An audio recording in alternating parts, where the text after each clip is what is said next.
Pelajaran hari ini cukup sukar untuk dimengerti kalau dibaca sepintas lalu. Harus dibaca berulang kali. Apalagi dia menggunakan ilustrasi yang kadang-kadang sulit untuk dimengerti. Tapi kita akan coba memahaminya. Di bahasa Indonesia judulnya Di balik topeng. Di balik topeng. Di balik topeng. Siapa yang pakai topeng? Setan. Setan. Hanya setan? Orang-orang. Munafik itu kemunafikan.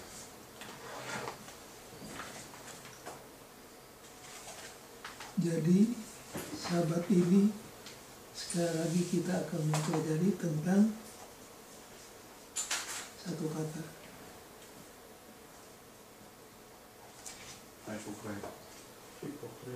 Hipokrisi. Kepura-puraan.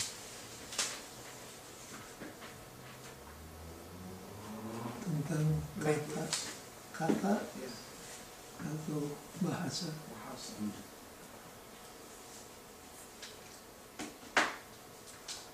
Setan punya modus operandi.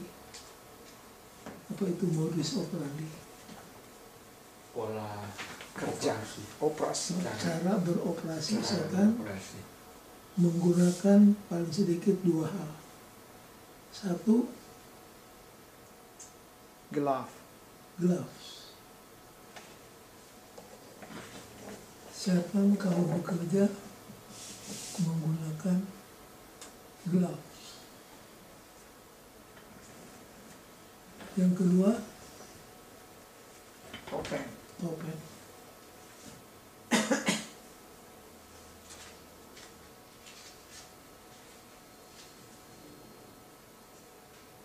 Siapa yang pernah dijadikan gloves oleh setan untuk bunuh Yesus? Herodes. Jadi Herodes itu sarung tangan iblis.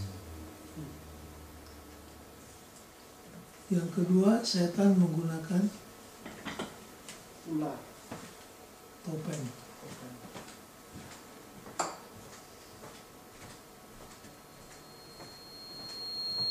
Di Taman Eden, topengnya siapa?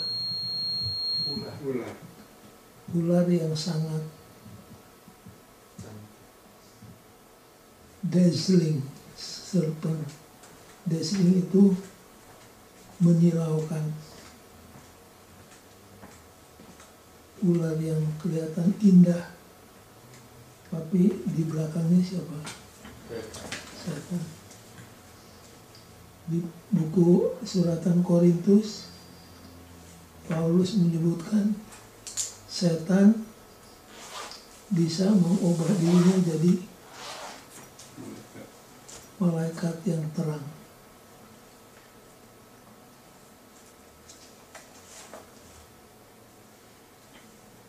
Kemudian disebut apa traps yang paling berbahaya bagi manusia.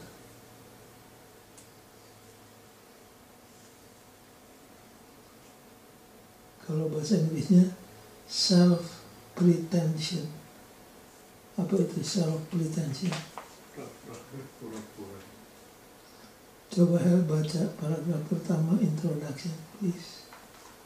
Di balik ular yang menyilaukan, yang mengucapkan kata-kata manis dan yang tampaknya begitu peduli dengan kebahagiaan Hawa, bersembunyi musuh yang merencanakan kematiannya. Menyamar sebagai malaikat terang, setan menyiapkan jebakan yang paling berbahaya bagi manusia. Bahkan lebih berbahaya dan sangat menipu adalah membohongi diri. Ketika kita mengaku menjadi apa yang sebenarnya tidak demikian, kita akhirnya menipu orang lain dan bahkan diri sendiri. Baik, jadi yang paling bahaya apa?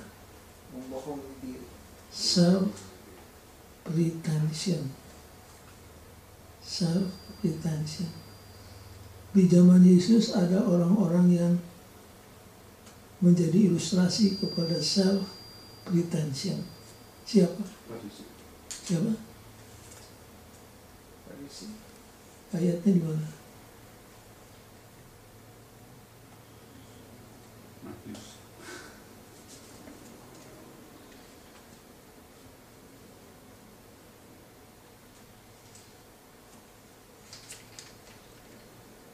Coba buka Markus.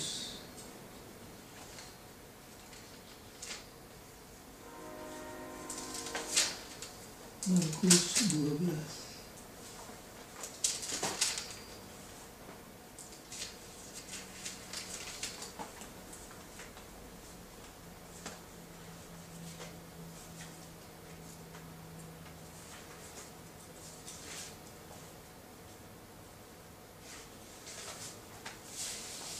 Markus 12 ayat 38 mulai. Dalam pengajarannya Yesus berkata, hati-hatilah terhadap ahli-ahli Taurat yang suka berjalan-jalan memakai jubah panjang dan suka menerima penghormatan di pasar, yang suka duduk di tempat terdepan di rumah ibadat dan tempat terhormat dalam perjamuan, yang menelan rumah janda-janda sedang mereka mengelabui mata orang dengan doa yang panjang-panjang. Mereka ini pasti akan menerima hukuman yang lebih berat. Ini bicara tentang ahli Taurat dan orang Farisi. Kalau bahasa Inggris, kata itu ada pretend, berpura-pura. Dia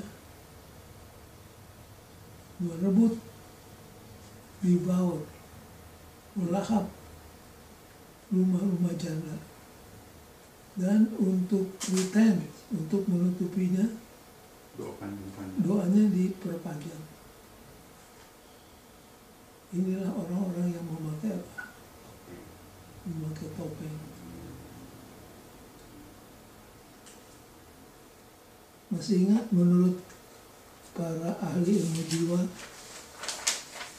setiap orang mempunyai dua diri, two selves. Yang pertama apa?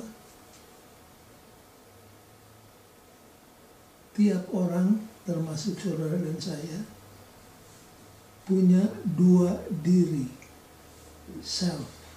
Yang pertama, public self. Public self itu adalah diri kita waktu di depan umum. Apalagi hari Sabat,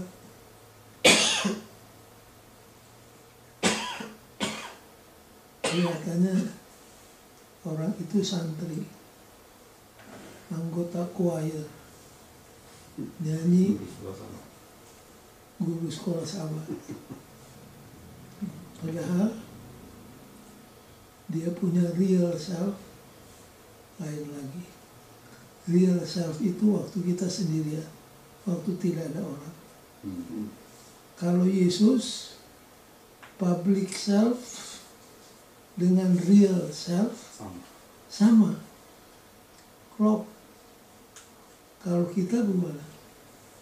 Dua. Jadi kalau lingkaran, kalau Yesus ini public self, ini real self, sama. Kalau kita agak miring begini.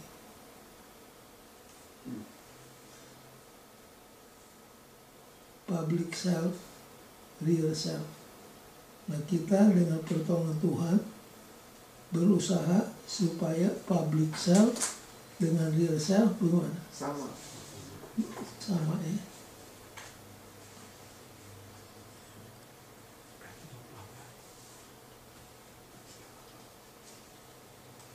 Jadi orang Farisi inilah yang disebut menggunakan self pretense. Paragraf pertama, kalimat terakhir. Masih yang sama, pendeta? Ya, Bahkan lebih berbahaya dan sangat menipu adalah membohongi diri. itu self retention. Self retention. Definisinya Ketika kita mengaku menjadi apa yang sebenarnya tidak demikian, kita akhirnya menipu orang lain dan bahkan diri sendiri. itu harus digarisbawahi. Self retention adalah when we claim to be what we are not. We end up cheating others and even ourselves. Itu harus ditekankan. Kemudian disebutkan ada bermacam-macam jalan untuk menipu.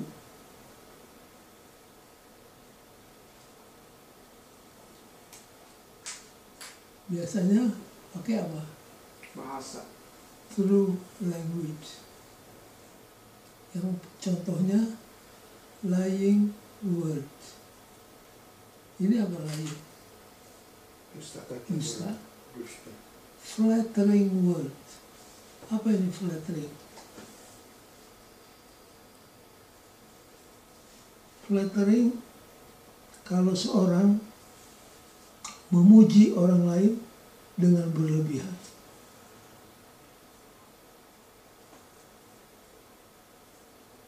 Hati-hati. Hati-hati terhadap orang yang suka memuji dan memujinya berlebihan. Itu flattering. Ada kecenderungan kita menikmatinya. Masih ingat cerita Billy Graham waktu dia bikin ceramah, sebelum bicara diperkenalkan tapi secara berlebihan.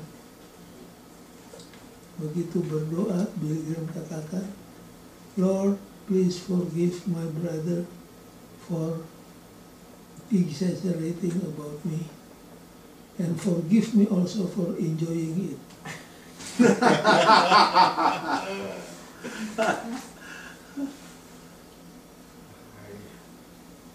Jadi kita diingatkan, pujian itu ibarat perfume, bukan untuk ditelan tapi untuk ditarik napas saja. Jadi kalau orang puji, aduh saudara punya kesaksian tadi di gereja luar biasa, baru kali ini kita dengar ada pengalaman seperti itu. Jangan terus ditelan. Udah makan puji. Dihirup saja. Yang ketiga, ini apa nih? Pretty word. Ini kata-kata yang mana? Indah-indah. Kedengarannya nice sound, wonderful sentiment, to cover ugly thought and intention.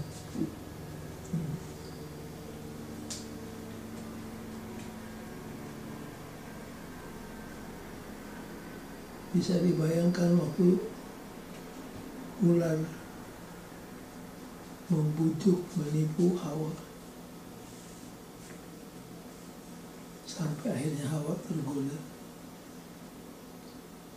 Baik, jadi kalau disimpulkan, pelajaran minggu ini terdapat dalam Matius 10 ayat 16. Tengoklah, aku mengutus kamu di tengah-tengah seperti seekor domba di tengah serigala. Karena itu hendaklah kamu bijaksana seperti ular, tulus seperti burung merpati. Karena banyak tipuan, banyak godaan, banyak kepalsuan, kita diajak untuk be wise.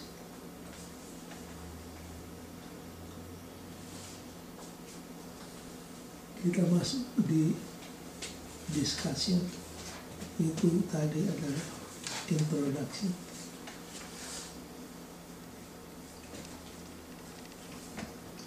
Yang pertama tentang apa? Misteri of God. The mystery of God. Rahasia tentang Tuhan. Nah, di situ ada disuguhkan kepada kita tentang Ahli fisika. ahli fisika David Deutsch. Coba baca Hel. Hari Minggu paragraf pertama. Si pemalas, Bukan. Selasa. Hidup ini penuh dengan misteri. Fisikawan David Deutsch menuliskan bahwa kejadian setiap hari sangatlah mengagumkan, namun rumit bila dinyatakan dalam istilah-istilah ilmu fisika dasar. Jika Anda mengisi sebuah cairan dengan air dan memanaskannya, semua komputer tercanggih di atas bumi yang bekerja sepanjang umur alam semesta tidak dapat memecahkan persamaan-persamaan yang memperkirakan apa yang akan dilakukan semua molekul-molekul air, bahkan jika kita pun dapat menentukan keadaan awal mereka dan dari semua pengaruh-pengaruh luar terhadap mereka, maka itu adalah sebuah pekerjaan yang bodoh. Terus, Ke bawahnya, pendeta? ya, Yang membuat kemuliaan Allah berbeda dari kemuliaan para raja adalah ada kalimat yang you skip. Oh, sesudah itu, pendeta? Jika sebelum Itu. Oh, jika kita bingung tentang sesuatu yang membosankan seperti molekul-molekul air, bagaimanakah mungkin kita mulai berharap memahami misteri Allah? Maksudnya, kalau mengenai molekul-molekul air yang simple, kita sudah tidak mengerti. kita nggak mengerti, apalagi untuk mengerti misteri tentang apa? Allah. Allah. Jadi kalau kita membicarakan tentang Allah, jangan pernah harap kita akan bisa mengerti semuanya tentang Tuhan. Tuhan bukan lagi Tuhan kalau kita mengerti semuanya tentang Tuhan. Tuhan adalah Tuhan, kita adalah manusia dengan otak yang terbatas. Mau tidak mau, akan banyak hal-hal tentang Tuhan yang tidak bisa kita mengerti. Ayatnya di mana? Ulangan 29. Ayat 29. ya, jangan. Hafal. Apa yang dinyatakan Tuhan kepada kita itu adalah untuk kita dan anak-anak kita. Apa yang tidak dinyatakan itu untuk Tuhan.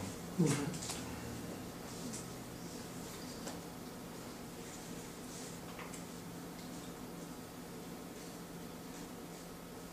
Kemudian kita masuk kepada bagian berikutnya, Amsal 25 ayat 2 dan 3.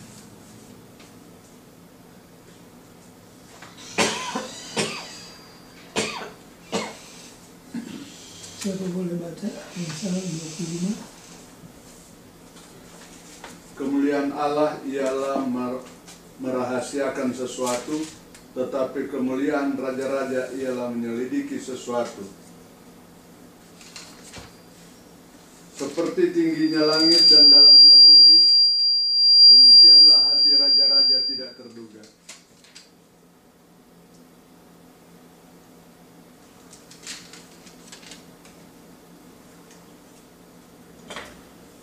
Pelajaran apa yang kita dapat dari kedua ayat tersebut?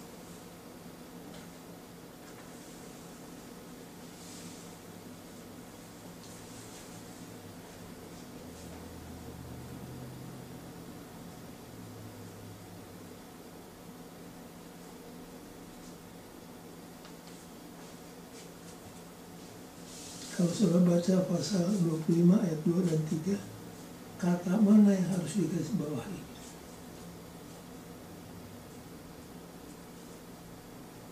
Ayat 3. Ayat Seperti tingginya langit dan dalam. kata yang mana yang harus digarisbawahi?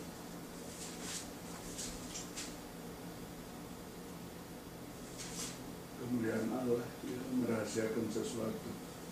Unsearchable. Ya, unsearchable. As the heavens for height and the earth for depth, so the heart of kings is unsearchable.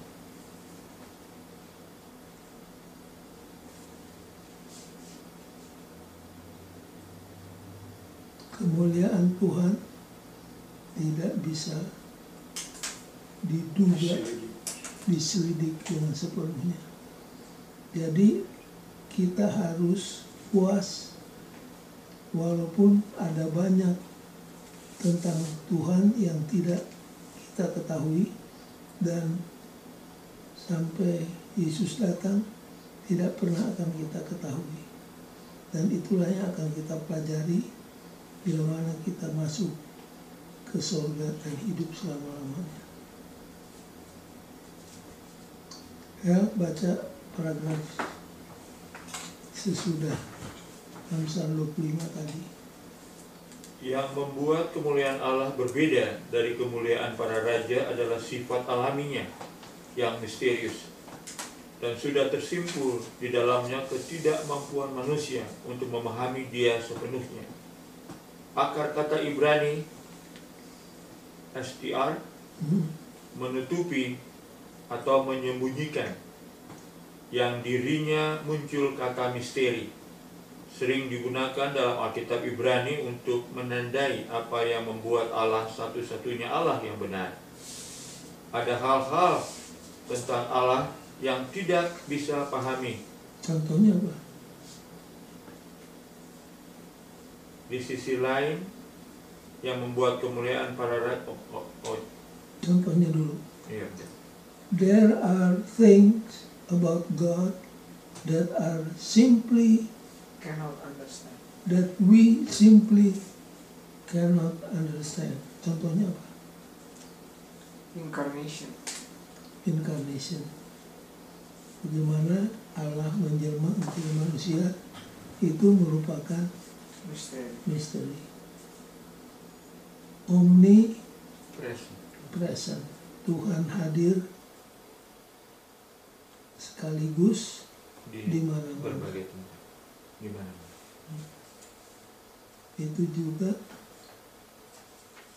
misteri. Apalagi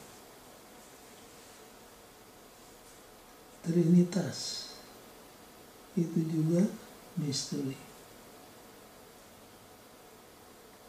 Lanjutkan, Hel.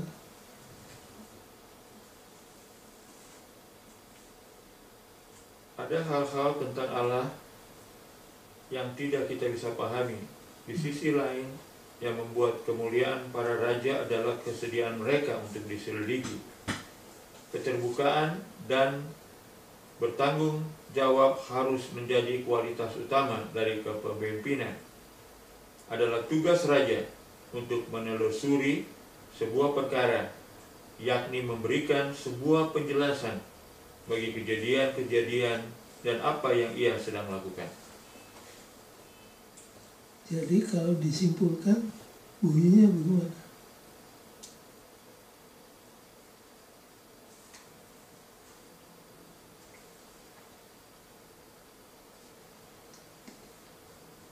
Kalimat-kalimat tadi yang baru saja dibaca, kalau disimpulkan, diparaphrase, bagaimana bunyinya?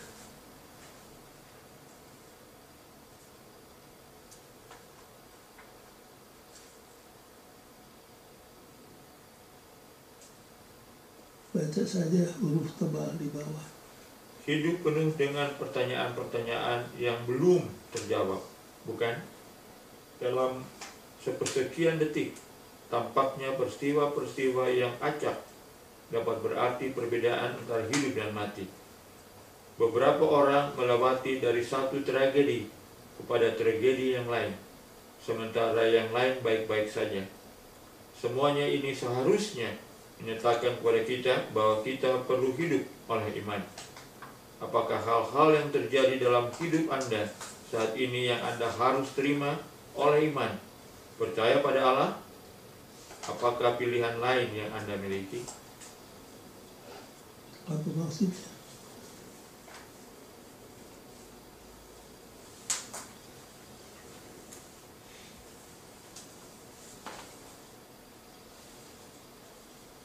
Huruf tebal itu kalau di paraphrase bunyinya gimana?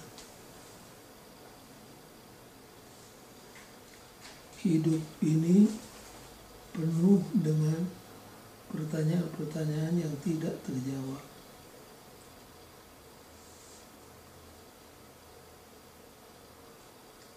Sebagian orang masuk ke satu tragedi, keluar masuk lagi ke tragedi yang lain, sementara orang lain hidupnya biasa-biasa saja.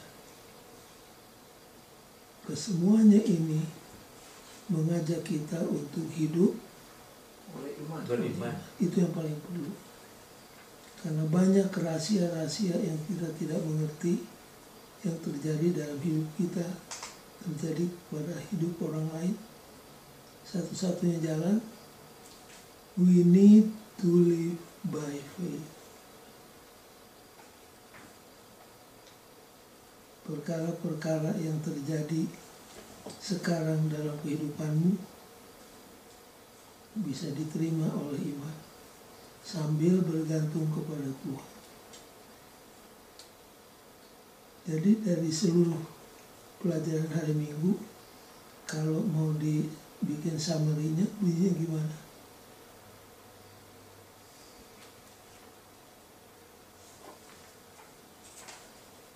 Oleh karena hidup itu penuh misteri dan Allah juga penuh misteri, kita hanya trusting in Him aja.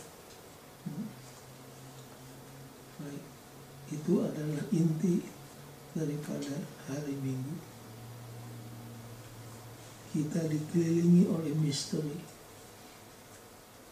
Tuhan kita yang kita sembah penuh dengan misteri.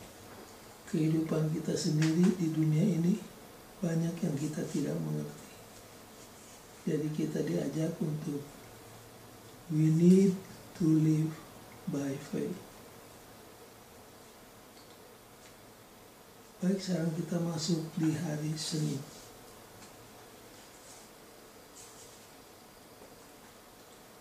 Apa bahasa Indonesia?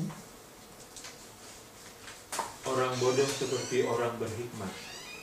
The fool as wise.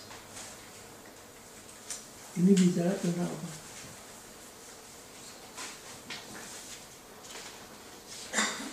The fool as wise. Orang bodoh, belaga, Pintar. bijaksana. Apa yang dibicarakan di bagian hari Senin ini?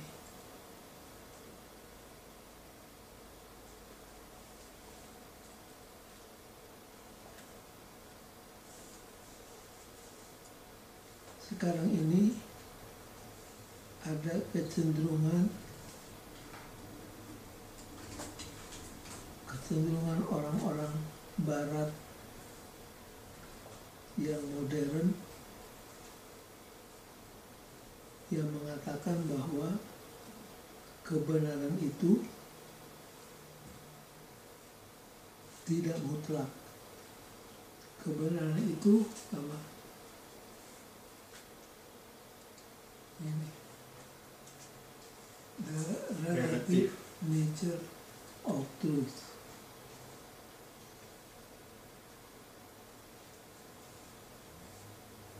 Apa yang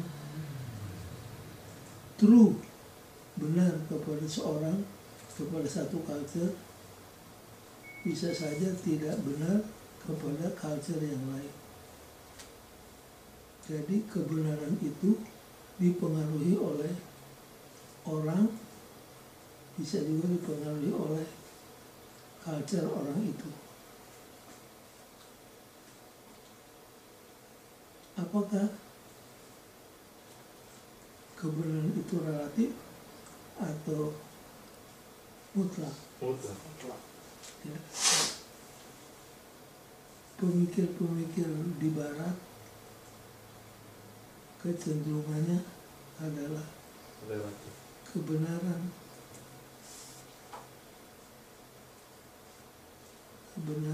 itu relatif. Jadi tergantung kepada environment, tergantung kepada culture, tergantung kepada orangnya. Jadi bertolak belakang dengan Alkitab.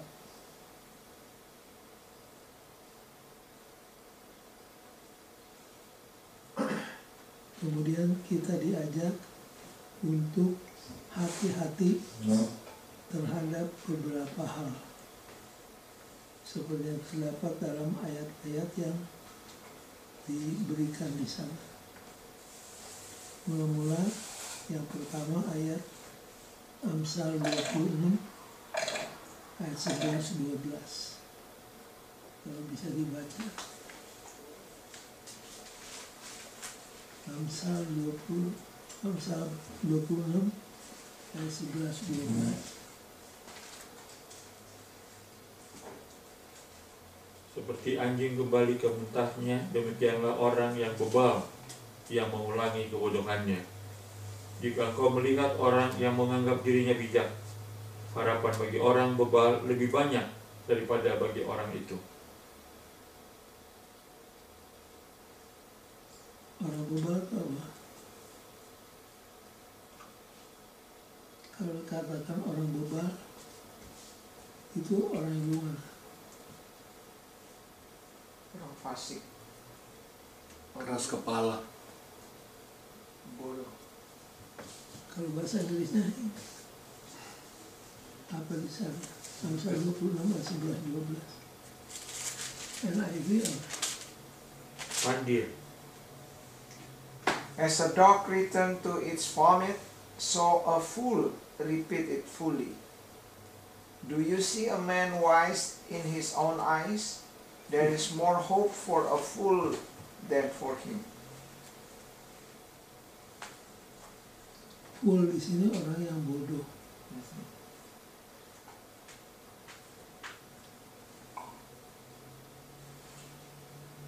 Orang bodoh yang mengaku diri Bijak. bijaksana. Pandir.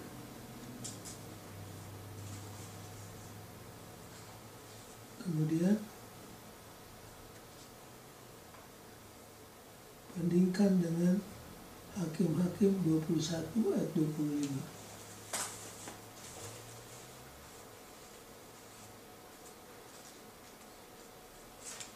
Coba dibaca.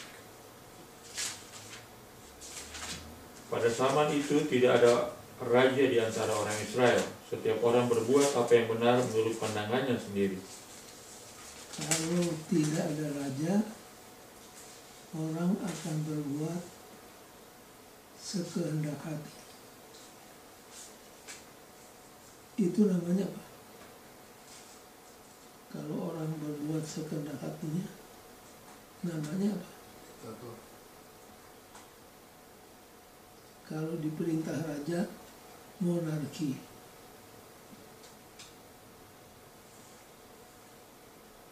Kalau diperintah oleh rakyat, demokrasi. Kalau ini apa? Karena tidak ada raja, orang berbuat sekehendak hatinya. Ini disebut anarki. Ini pernah terjadi di antara orang Yehuda. Anarki. Pernah terjadi di Prancis pada waktu apa yang disebut the reign of terror. Tidak ada hak-hak pribadi, hak-hak asasi, semua dihapuskan. Jadi Prancis waktu itu mengalami sesuatu yang mengerikan. Pemerintahannya saja disebut the reign of terror.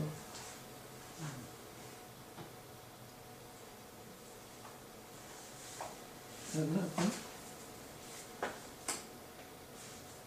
Tidak ada pemerintah. Help baca paragraf terakhir. Hari Senin begitu. Ya. Dalam kasus orang bodoh, sebagaimana terlihat dalam Amsal, alasan untuk diperhatikan adalah pengaruh kebodohan mereka akan melampaui diri mereka sendiri. Mereka sekarang lebih yakin daripada sebelumnya terhadap hikmat mereka. Oleh karena itu, mereka akan mengulangi kebodohan mereka.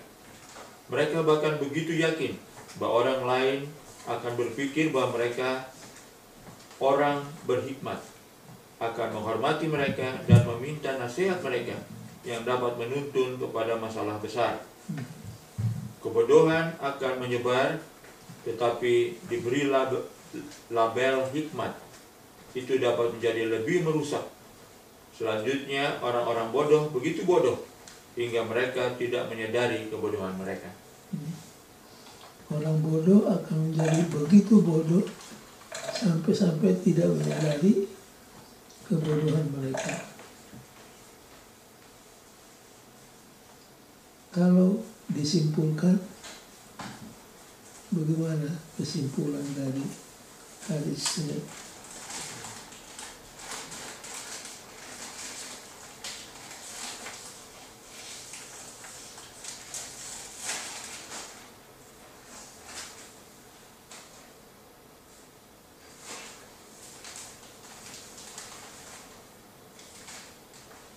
Bagaimana?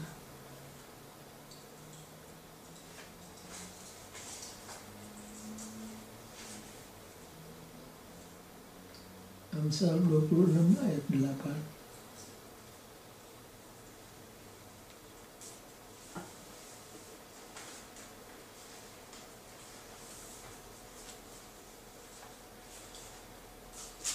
Seperti orang menaruh batu di umban, demikianlah orang yang memberi hormat kepada orang bebal. Seperti apa? Seperti orang menaruh batu di umban, demikianlah orang yang memberi hormat kepada orang bebal. Apa itu umban ya? Sling. Sling. Like one who binds a stone in a sling. Alih-alih. Apa maksudnya?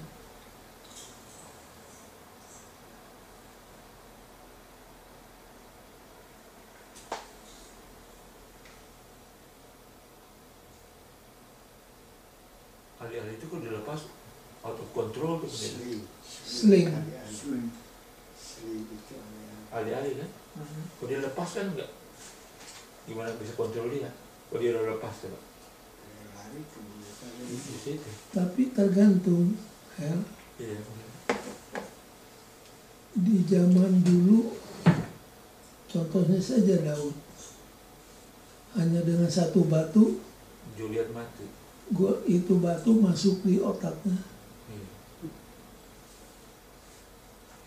Dan nampaknya alih-alih ini bisa Kontrol. dipelajari. Saya buka Hakim-Hakim.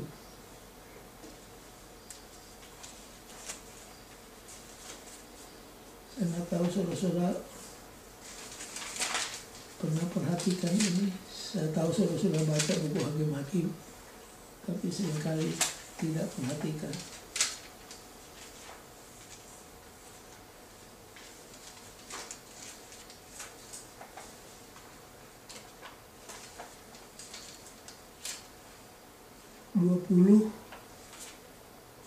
Ayat 16. Dari segala laskar ini ada 700 orang pilihan yang kidal. Berapa orang? 700. Kidal. Apa itu Dan kidal? setiap menggunakan tangan kiri. dan setiap orang dari mereka dapat mengumban dengan tidak pernah meleset sampai sehelai rambutmu. Ampun. 16. Kalau sekarang 22, disebut 16. Sniper. sniper. Iya, sniper. Baru tahu pendeta. Baru tahu ya? Iya. Berapa orang? 700 pendeta. Nah, kalau 700 bunuh satu orang satu, 700. 700 musuh mati. Dan katanya sehelai rambut pun tidak apa? Meleset. Tidak merasa. Jadi saudara-saudara jangan main-main dengan orang zaman dulu. Orang zaman dulu itu banyak akalnya. Lalu Tidak pernah meleset. waktu saya baca tentang senjata-senjata orang dulu yang kita katakan primitive weapon, Iya. ternyata punya kecanggihan yang luar biasa. Jadi mereka bikin seperti panah, tapi alatnya besar. Jadi ditarik itu pakai seperti karet, ini anak panahnya. Dilepas, itu Oh. aibul atau mata sapi Iya. yang di tengah sebagai target, Iya. itu akan kena persis di tengah. Iya. Begitu yang kedua dilepas, dia membelah anak panah yang pertama. Dapat. Jadi misalkan you duluan panah, tap kena di mata. Saya panah yang kedua. Saya akan belah you punya panah. Itu zaman dulu itu begitu. Oh, berarti itu Hebat juga. Hebat, canggih. pendeta. Itu berarti apa tuh pendeta? Katapel. Iya, Katapel. ketepel masih lebih mudah. Jadi Ini kan diputar begini. Kapan mau lepasnya itu? waktu zaman sebelum Soeharto jatuh itu pendeta dijual di Walmart itu katapel dengan besi kayak pendeta. Itu mahasiswa pakai untuk tembak tentara tuh kena. Banyak tapi kita beli kita suruh bawa pulang. Enggak betul. Karena tentara suka tembak kan. Nah, mereka pakai itu, beli di Walmart banyak. Itu peluru metalnya U. Kita dulu di Ami juga bisa bikin U itu. Kena katapel. Pakai pentil sepeda yang panjang. Baru dia punya, iya serius. Jadi begitulah ceritanya. Jadi betul itu. Lalu apa kesimpulan dari hari Senin?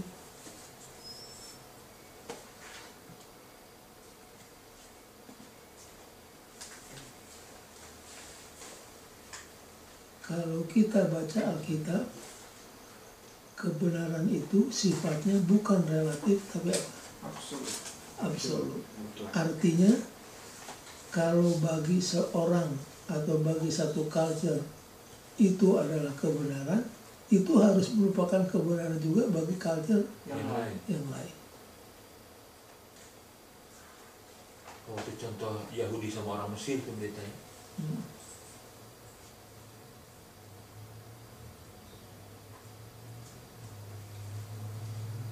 Jadi kebenaran itu sifatnya absolut, mutlak.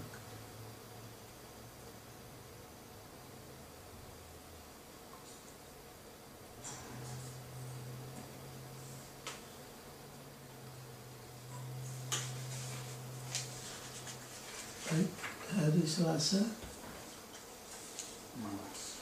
tentang apa? Slugger. Pemalas. Apa itu? Slugger. Pemalas. Pemalas. Kalau saudara baca tentang pemalas ini banyak ayat. Salah satu yang saudara akan dapati kalau baca Amsal, seperti cuka kepada gigi, seperti asap kepada mata, begitulah orang malas kepada majikannya.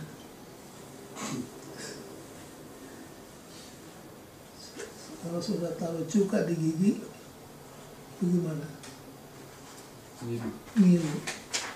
Kalau asap kepada mata, Pedih, perih. begitulah orang malas kepada majikannya. Irritating istilahnya.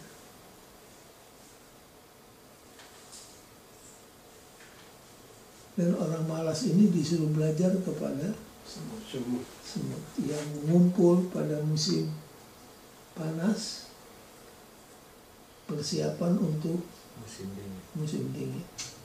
Ini terdapat di mana pendeta yang cuka pada gigi?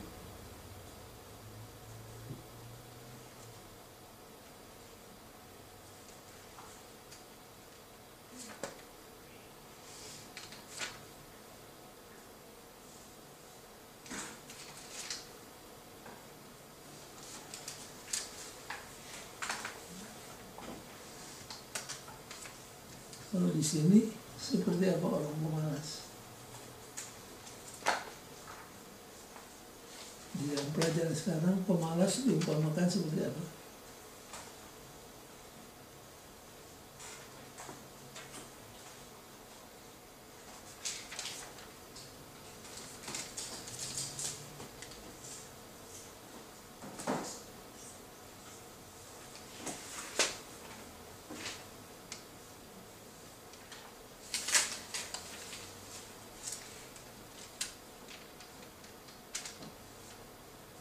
Seperti pintu engsel. Tidak ada perubahan. tidak ada movement, bergerak tapi tidak kemana-mana. Namanya juga kursi malas. Dia goyang deh, nggak kemana-mana, tinggal di depan. Kursi malas.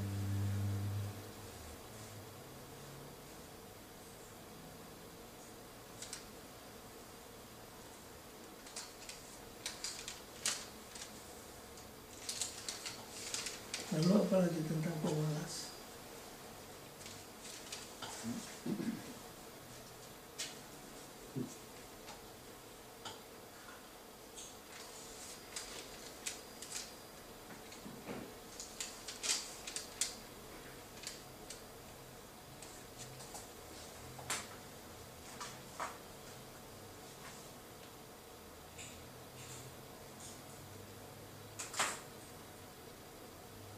Coba baca pelajaran hari Selasa ya. Iya, betul. Dari awal.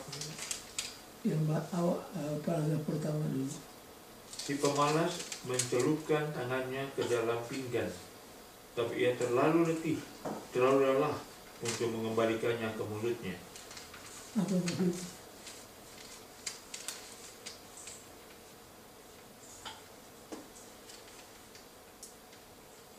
Apa maksudnya?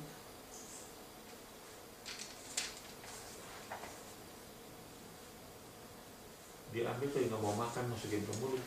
Tidak mau berusaha.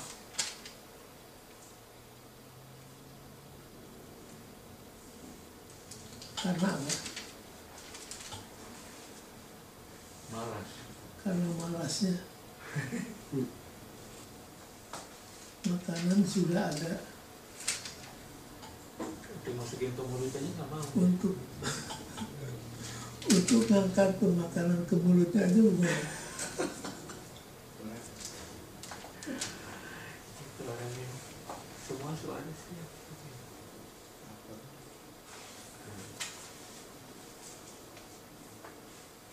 Kemudian bagian yang kedua, amaran apa yang diberikan kepada kita oleh Amsal pasal 26 ayat 13 sampai 16. Boleh dibaca, Dek?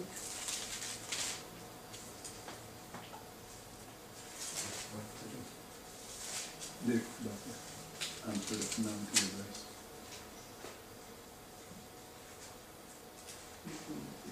Berkatalah si pemalas, ada singa di jalan, ada singa di lorong. Seperti pintu berputar pada engselnya, demikian pemalas di tempat tidurnya. Seperti pintu pada engselnya. Pintu pada engselnya gimana? Sebutnya tinggal di tempat itu. Bergerak ke kiri ke kanan, tapi tidak Berpindah. maju-maju.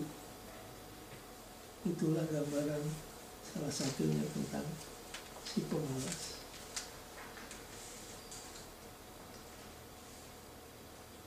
Si pemalas mencelupkan tangannya ke dalam pinggan, tapi terlalu lelah untuk memberikannya ke mulutnya. Si Tapi pemalas lebih buruk dari itu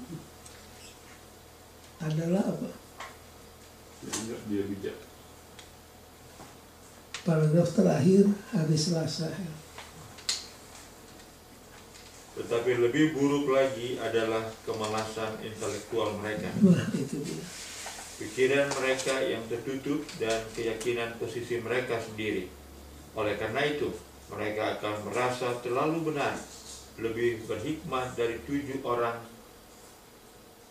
berhikmat, dan tidak akan terbuka bagi pandangan yang lain, yang mungkin lebih bijak dari mereka. Mereka yang berpikir bahwa mereka mempunyai semua jawaban, biasanya yang tidaklah demikian. Apa maksudnya?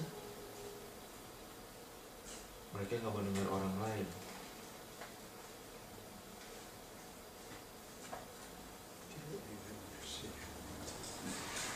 Kalimat terakhir itu yang signifikan.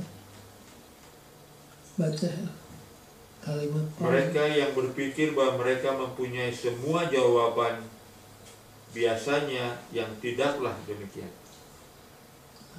Ada orang yang merasa punya jawab kepada segala problem, yang sebenarnya tidak demikian. Sok pinter.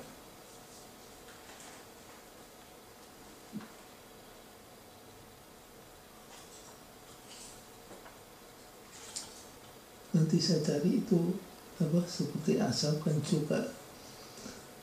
Hari Rabu bahasa Indonesia judulnya. Teman seperti musuh. Maksudnya apa?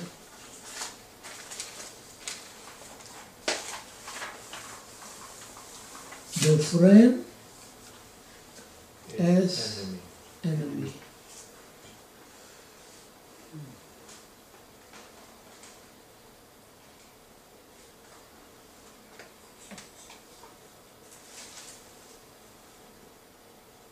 Baca paragraf yang pertama. Jika kita dikecewakan oleh teman-teman kita lebih daripada musuh-musuh kita, itu karena kita mengharapkan yang baik dari teman-teman kita dan yang jahat dari musuh-musuh kita. Meskipun itu tidak selamanya berjalan seperti demikian, bukan? Itu sebabnya kitab Amsal mengamarkan kita bahwa kadang-kadang seorang sahabat berperilaku seperti seorang musuh dan seorang musuh seperti seorang teman. Kalau di Alkitab contohnya siapa?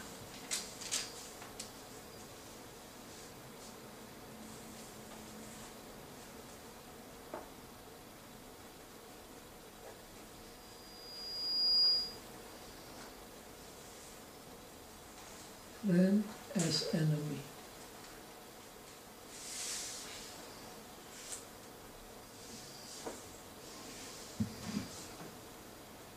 Saya masih ingat cerita, kalau saya tidak salah, Julius Caesar. Julius Caesar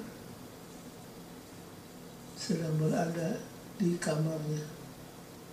Tiba-tiba masuklah serombongan orang untuk bunuh dia. Yang bikin hatinya sangat sakit waktu itu, si Brutus ada di antara orang-orang itu yang membunuh. Dia tahu Brutus itu teman dekatnya. Tapi dia heran, kenapa ada di... Jadi apa statement yang terkenal? Apa yang Julius Caesar katakan waktu itu? Ya, teman adalah teman. Apa yang tadi disinggung oleh Benjamin Netanyahu di Kongres itu mereka? Apa statement Julius Caesar yang sangat terkenal? Dia katakan, Brutus, art thou too? Brutus, kamu juga ikut? Karena Brutus itu teman dekatnya. Tiba-tiba berada bersama dalam misinya untuk membunuh dia. Jadi kalau pengkhianat selalu dibilang Brutus sebenarnya. Nah, Yesus juga punya Yudas. Iya. Pakai ciuman segala kalau Yudas. Gestures yang biasa dipakai untuk menyatakan cinta digunakan untuk pembunuhan.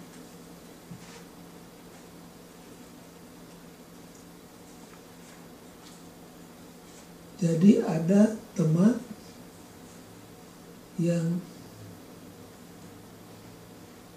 sebenarnya adalah apa? Musuh.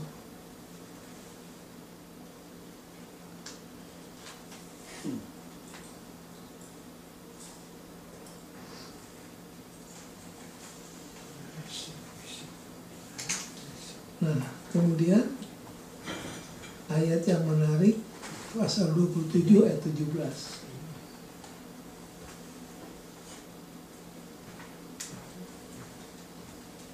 Coba baca.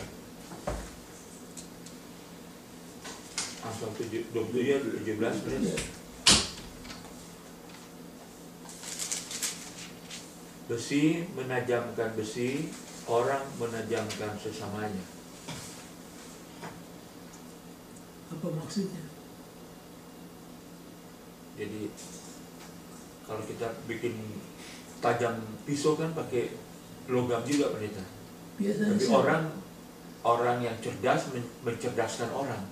Biasanya siapa itu pakai besi, menajamkan besi?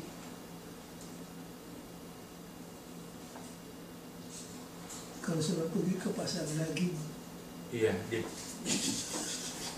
berapa kilo bu? iya, Sambil besi berapa? sama besi. Di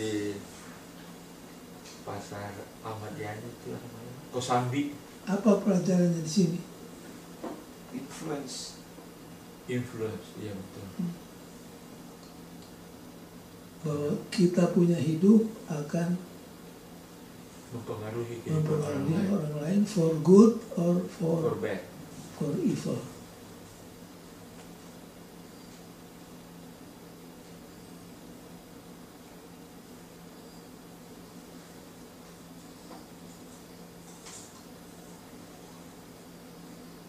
Nah, kemudian backup sedikit di tengah-tengah. Paragraf kedua, ini juga poin yang perlu ditekankan. Kasih bukan hanya tentang ciuman dan kata-kata manusia. Kata-kata manis. Kasih terkadang mewajibkan kita untuk menegur teman kita atau anak kita, Iya. dan itu menempuh risiko yang tampaknya tidak menyenangkan. Jadi kasih itu tidak selalu dalam bentuk ciuman, dalam bentuk kata-kata yang manis, tapi seringkali dalam bentuk kata-kata yang keras. Keras bukan karena benci, justru karena apa? Sayang. Sayang. Kita seringkali lakukan hal ini kepada anak-anak kita yang belum mengerti. Kita bicara dengan keras sama dia, bukan karena kita benci, tapi karena sayang.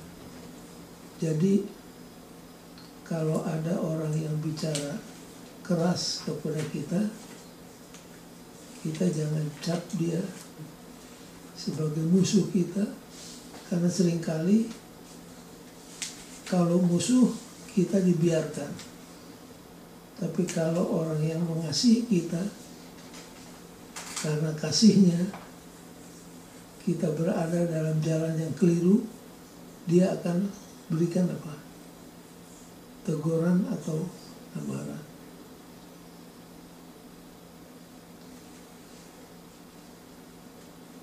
Kalau hari Kamis gimana? Balikan.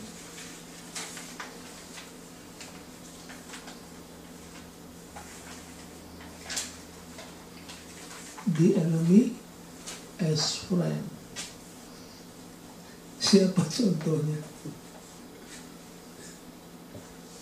Dia kedengaran seperti sahabat tapi apa? Siapa ini?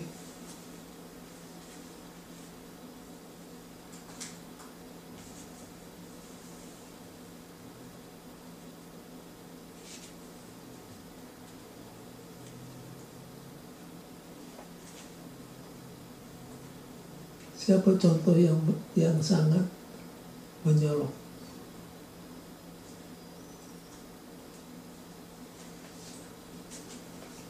Paragraf kedua ya. Demikian juga bibir manis yang terdengar begitu fasih dapat menyembunyikan hati yang jahat. Para politisi yang Nah, ingin itu terpilih, dia. para penjual yang ingin menjual barang dagangannya, para playboy yang ingin merayu seorang wanita, semua mereka mengetahui kekuatan kefasihan.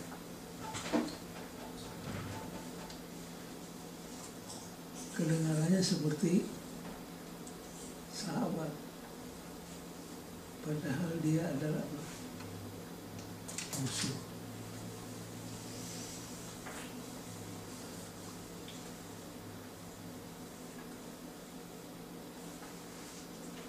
Nasihat untuk kita terdapat dalam kutipan Ellen White, Reflecting Christ, halaman 71. Itu harus dibaca.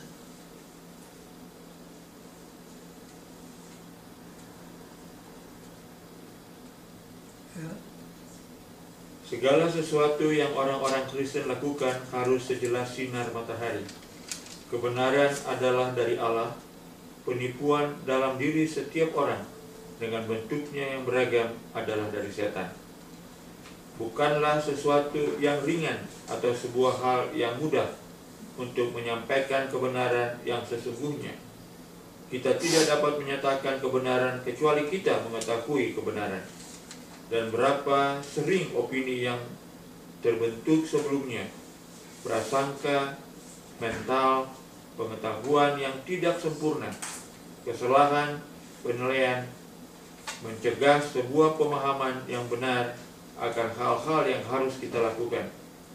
Kita tidak bisa berbicara kebenaran kecuali pikiran kita terus dibimbing olehnya yang adalah kebenaran. Kalimat pertama tadi sangat penting, harus digarisbawahi. Segala sesuatu yang orang-orang Kristen lakukan harus sejelas sinar matahari. Maksudnya apa? Kebenaran itu harus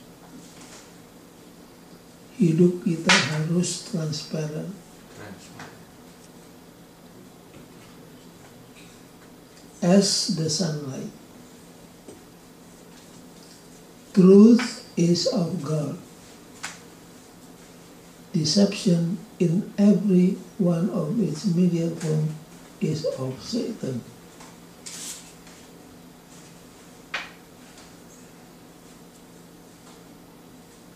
Nasihat yang sangat indah.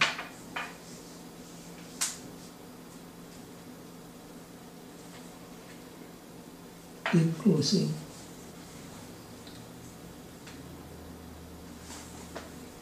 nomor 1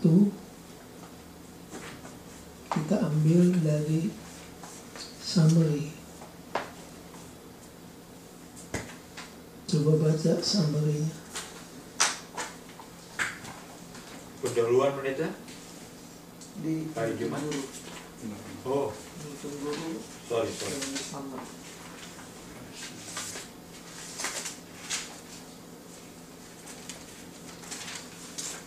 Oh, baca. Mengetahui. Rangkuman pendeta kan? Iya. Jika seorang tawar hati dan atau berusaha dengan masalah yang belum terselesaikan. Apa hal terbaik untuk dilakukan? Pelajarilah nasihat praktis dalam Amsal 25 dan 26 dan belajar dari kesaksian orang lain yang telah bekerja melalui pengalaman yang menyakitkan, akan dapat membantu memberikan hikmat dalam kehidupan sehari-hari. Di atas semua, carilah berkat yang dijanjikan dari Allah, sumber segala penghiburan. 2 Korintus 1 ayat 3. Jadi ajakannya, pelajarilah practical counsel di Amsal 25 dan 26. Itu satu. Yang kedua, belajarlah dari kesaksian orang lain yang sudah pernah mengalami pengalaman yang menyakitkan. Dan above all, seek the promised blessing from God of all comfort.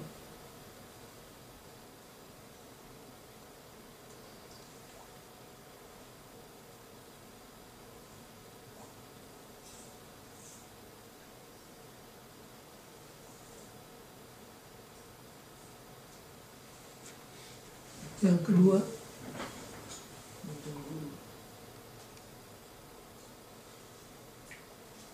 kepada kita diingatkan Satan's modus operandi, dia selalu menggunakan gloves dan dia selalu berada di belakang topeng.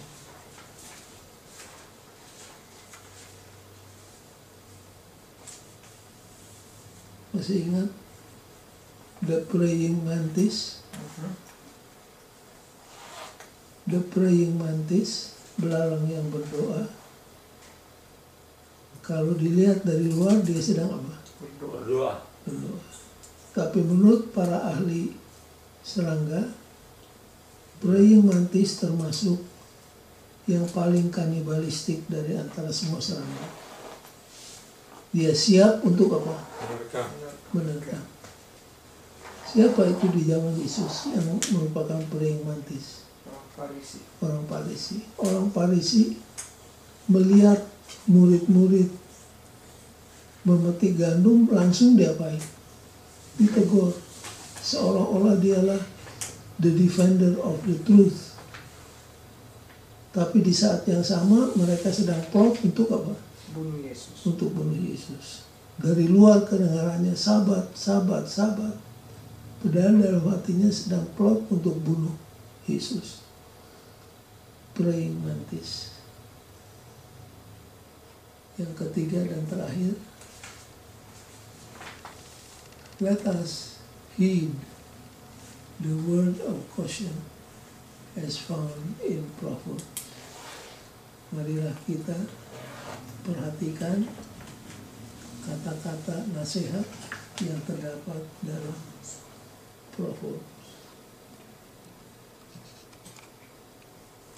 Kemudian ayat yang saya janjikan tadi itu terdapat dalam pasal 10 ayat 26. Amsal ya. Amsal. Coba baca. Pasal berapa menit? Pasal 10 ayat 26. Ayat 26. 10, 26.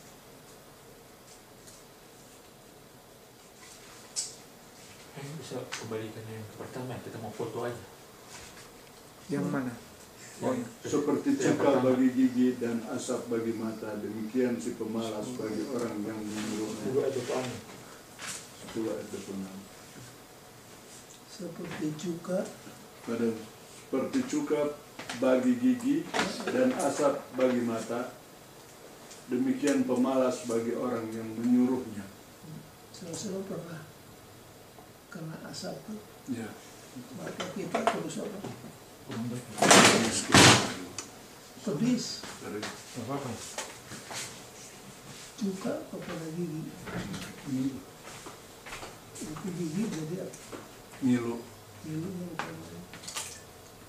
Begitulah orang malas kepada majikannya. paham sekali. Sebenarnya ini hebat kata-katanya. Kalau dibaca kadang-kadang kita paham. Kalau kamu tidak bisa nahan nafsu makan, Kalau pisau. kalau bisa dikerokok.